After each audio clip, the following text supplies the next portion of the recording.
In this tutorial, we are looking at the network settings.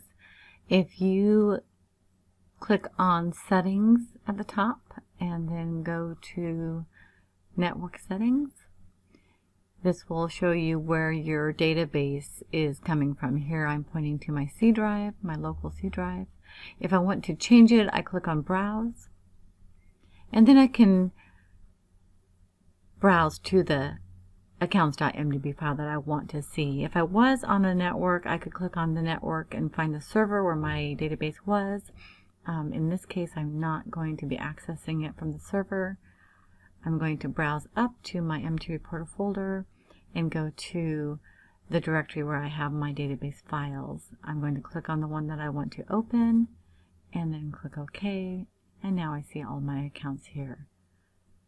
You can point to the database that you are sharing on your server.